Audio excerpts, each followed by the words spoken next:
warded off by their gods, even when they were most unrestrictedly worshipped. For in various times and places before the advent of our Redeemer, the human race was crushed with numberless and sometimes incredible calamities. And at that time what gods but those did the world worship, if you accept the one nation of the Hebrews, and such individuals as the most secret and most just judgment of God counted worthy of divine grace? But that I may not be prolix, I will be silent regarding the heavy calamities that have been suffered by any other nations, and will speak only of what happened to Rome and the Roman Empire, by which I mean Rome properly so called, and those lands which already, before the coming of Christ, had by alliance or conquest become, as it were, members of the body of the state. Chapter 2. First, then, why was Troy or Ilium the cradle of the Roman people, for I must not overlook nor disguise what I touched upon in the first book, conquered, taken, and destroyed by the Greeks, though it esteemed and worshipped the same gods as they? Priam, some answer, paid the penalty of the perjury of his father Laomedon. Then it is true that Laomedon hired Apollo and Neptune as his workmen, for the story goes that he promised them wages and then broke his bargain. I wonder that famous diviner Apollo toiled at so huge a work and never suspected Laomedon was going to cheat him of his pay. And Neptune, too, his uncle, brother of Jupiter, king of the sea, it really was not seemly that he should be ignorant of what was to happen. For he is introduced by Homer, who lived and wrote before the building of Rome, as predicting something great of the posterity of Aeneas, who in fact founded Rome. And as Homer says, Neptune also rescued Aeneas in a cloud from the wrath of Achilles, though, according to Virgil, all his will was to destroy his own creation, perjured Troy. Gods then so great as Apollo and Neptune, in ignorance of the cheat that was to defraud them of their wages, built the walls of Troy for nothing but thanks and thankless people. There may be some doubt whether it is not a worse crime to believe such persons to be gods than to cheat such gods. Even Homer himself did not give full credence to the story, for while he represents Neptune indeed as hostile to the Trojans, he introduces Apollo as their champion, though the story implies that both were offended by that fraud. If therefore they believe their fables, let them blush to worship such gods. If they discredit the fables, let no more be said of the Trojan perjury, or let them explain how the gods hated Trojan, but loved Roman perjury. For how did the conspiracy of Catiline, even in so large and corrupt a city, find so abundant a supply of men whose hands and tongues found them a living by perjury and civic broils? What else but perjury corrupted the judgments pronounced by so many of the senators? What else corrupted the people's votes and decisions of all causes tried before them? For it seems that the ancient practice of taking oaths has been preserved even in the midst of the greatest corruption, not for the sake of restraining wickedness by religious fear, but to complete the tale of crimes by adding that of perjury. Chapter 3. There is no ground, then, for representing the gods, by whom, as they say, that empire stood, though they are proved to have been conquered by the Greeks, as being enraged at the Trojan perjury. Neither, as others again plead in their defense, was it indignation at the adultery of Paris that caused them to withdraw their protection from Troy. For their habit is to be instigators and instructors in vice, not its avengers.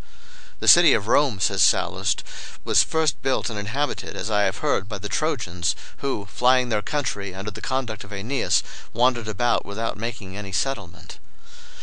If then the gods were of opinion that the adultery of Paris should be punished, it was chiefly the Romans, or at least the Romans also, who should have suffered, for the adultery was brought about by Aeneas's mother. But how could they hate in Paris a crime which they made no objection to in their own sister Venus, who, not to mention any other instance, committed adultery with Anchises, and so became the mother of Aeneas? Is it because in the one case Menelaus was aggrieved, while in the other Vulcan connived at the crime?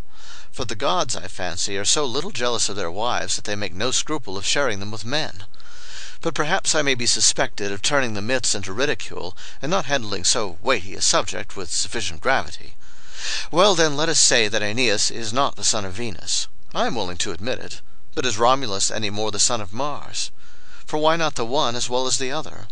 Or is it lawful for gods to have intercourse with women, unlawful for men to have intercourse with goddesses? A hard, or rather an incredible condition, that what was allowed to Mars by the law of Venus should not be allowed to Venus herself by her own law. However, both cases have the authority of Rome, for Caesar in modern times believed no less that he was descended from Venus, than the ancient Romulus believed himself the son of Mars. Chapter 4. Someone will say, "But do you believe all this?" Not I, indeed. For even Varro, a very learned heathen, all but admits that these stories are false, though he does not boldly and confidently say so. But he maintains it is useful for states that brave men believe, though falsely, that they are descended from the gods, for that thus the human spirit, cherishing the belief of its divine descent, will both more boldly venture into great enterprises, and will carry them out more energetically, and will therefore by its very confidence secure more abundant success. You see how wide a field is open to falsehood by this opinion of Varro's, which I have expressed as well as I could in my own words, and how comprehensible it is that many of the religions and sacred legends should be feigned in a community in which it was judged profitable for the citizens that lies should be told, even about the gods themselves. Chapter 5. But whether Venus could bear Aeneas to a human father Anchises, or Mars beget Romulus of the daughter of Numitor, we leave as unsettled questions. For our own scriptures suggest the very similar question, whether the fallen angels had sexual intercourse with the daughters of men, by which the earth was at that time filled with giants, that is, with enormously large and strong men. At present, then, I will limit my discussion to this dilemma. If that which their books relate about the mother of Aeneas and the father of Romulus be true, how can the gods be displeased with men for adulteries, which, when committed by themselves, excite no displeasure? If it is false, not even in this case can the gods be angry that men should really commit adulteries, which, even when falsely attributed to the gods, they delight in. Moreover, if the adultery of Mars be discredited, that Venus also may be freed from the imputation, then the mother of Romulus is left unshielded by the pretext of a divine seduction.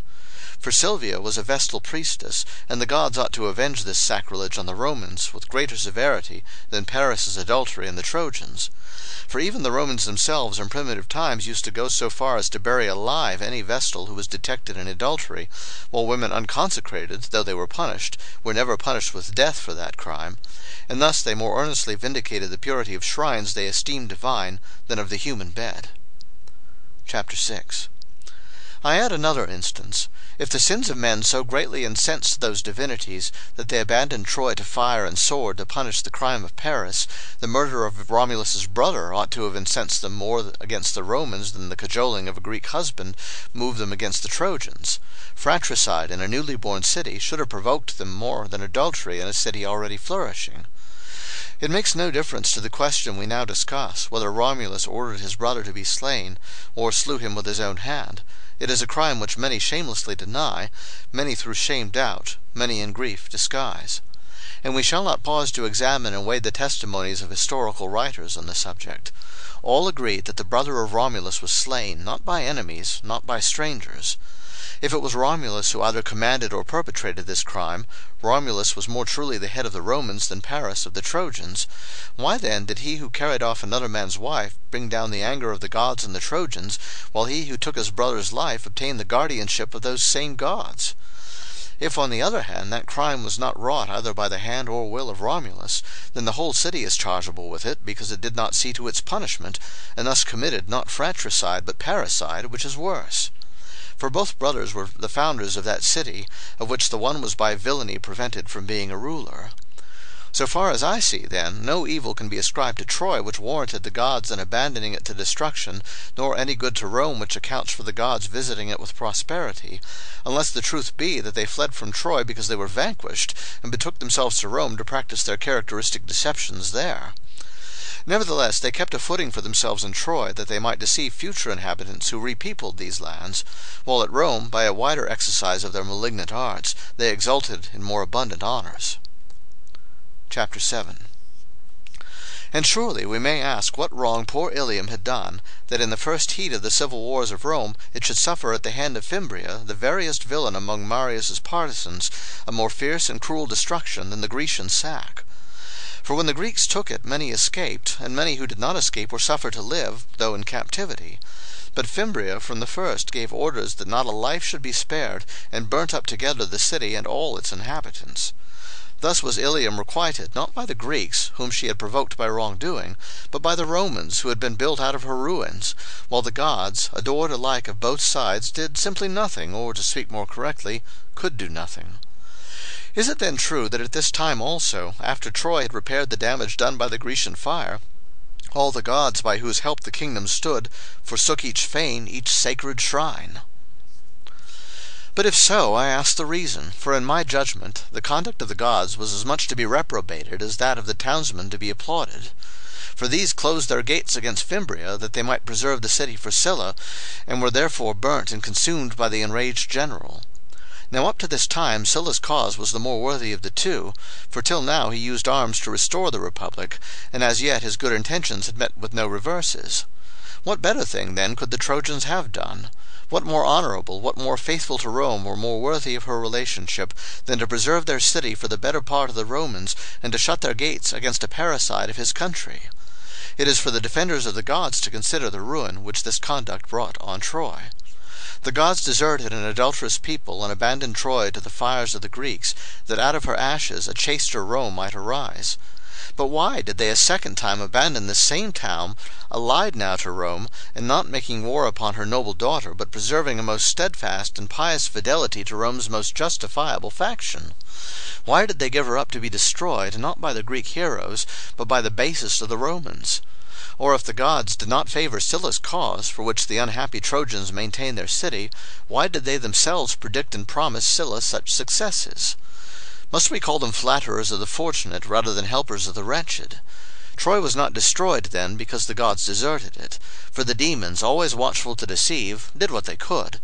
For when all the statues were overthrown and burnt together with the town, Livy tells us that only the image of Minerva is said to have been found standing uninjured amidst the ruins of her temple, not that it might be said in their praise, the gods who made this realm divine, but that it might not be said in their defense, they are gone from each fane, each sacred shrine.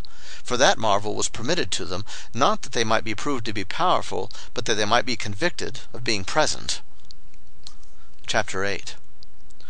Where then was the wisdom of entrusting Rome to the Trojan gods, who had demonstrated their weakness in the loss of Troy? Will someone say that when Fimbria stormed Troy the gods were already resident in Rome? How then did the image of Minerva remain standing? Besides, if they were at Rome when Fimbria destroyed Troy, perhaps they were at Troy when Rome itself was taken and set on fire by the Gauls. But as they are very acute in hearing and very swift in their movements, they came quickly at the cackling of the goose to defend at least the capital, though to defend the rest of the city they were too long in being warned. Chapter 9. It is also believed that it was by the help of the gods that the successor of Romulus, Numa Pompilius, enjoyed peace during his entire reign and shut the gates of Janus, which are customarily kept open during war. And it is supposed he was thus requited for appointing many religious observances among the Romans.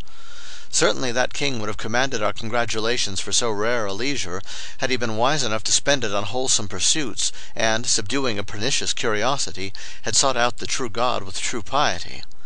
But as it was, the gods were not the authors of his leisure, but possibly they would have deceived him less had they found